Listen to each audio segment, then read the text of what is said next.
Hey, this is John Carlos, and I'm here with a look at the Star Wars Black Series action figure of Ello Asty from The Force Awakens. Now, this figure comes with all the usual articulation points that the Black Series is known for, including the hinge that goes forward at the ankle, and then this pivoting little swivel ankle, double knee joint, mid thigh cut, the full like ball hinged swinging joint at the top of the leg, the mid torso cut at the mid torso, not at the waist or anything like that.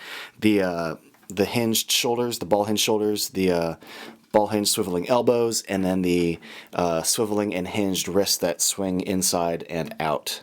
And the head, which does have the neck joint at the base of the neck and then a ball at the top, even though the size of his head at the base of his neck does not allow for big range of motion as far as the ball joint in the head goes. Also, the mid-torso cut is a ball joint, essentially. It's a big ball joint, so it can't move that much, but it isn't just a swiveling hinge. A lot of good details in this, you know. As far as an Xwing flight suit goes, you've got all the basic sculpt of the fabric, and then the details within it, you know, like going around the leg here, but also all the stuff that goes over the basic body, like the belt and the loops and straps that hang down, the little tubing here that goes to his chest piece. So there are, you know, different layers of coolness on this figure. You know, the mix of paint as far as like the tan straps against the flight suit, the gray and black paint here. Well, it's a gray base and then a black paint. Or no, I think it is gray paint.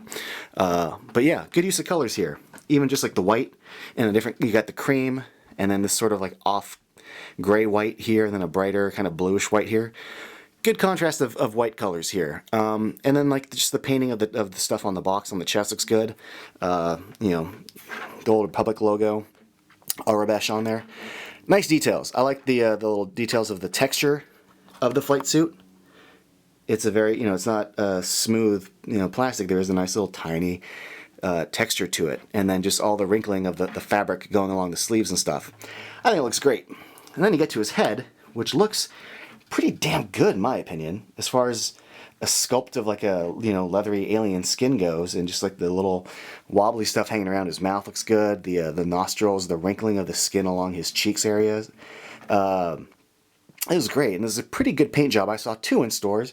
In fact, the other one I saw was a little bit better. This one has a pretty blatant brown wash to it that kind of fades right there. I saw another one that, in my opinion, was a little bit better, so if you want to be on the lookout for good paint jobs, look out for that. But the one that I saw also had a really lousy helmet. So I picked this one because it had the best helmet. But that's, you know, just what I do. I go nitpick and compare pros and cons in stores. If you do too, be on the lookout for some busted helmets. If you don't care, enjoy. You know, most of these figures look pretty good. Speaking of helmet, here's a close-up look at his helmet, which is really detailed as far as the paint and the little, you know, red and yellow and the little black V lines on there, the logos on the side. And the fact that, you know, this character is essentially a Beastie Boys reference. You know, Ello Asty is just shy of Hello Nasty.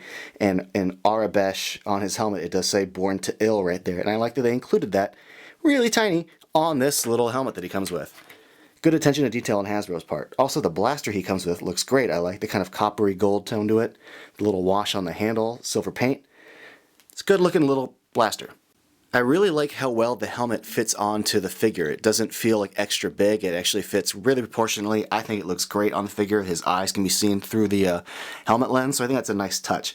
Also, his index finger is separated from the rest of the sculpted finger, so he does hold the blaster really well. And the blaster can also fit into this holster on the side right there. On the whole, I dig this figure. As far as like army building resistance, you know, X-Wing pilots, great, because I love X-Wing flight suits, I love X-Wing pilot figures, but also just as a Star Wars fan and a Beastie Boys fan, I like that this figure is here in front of me. On the whole, whether he's in the movie a lot or not, in this case he's not, he has like 3 lines in the movie, including "I'm hit," and that's it. The fact that he's barely in it doesn't really matter to me. I think the X-Wing flight suit looks rad. I think this figure looks rad on his own terms. I love it. Thanks for watching.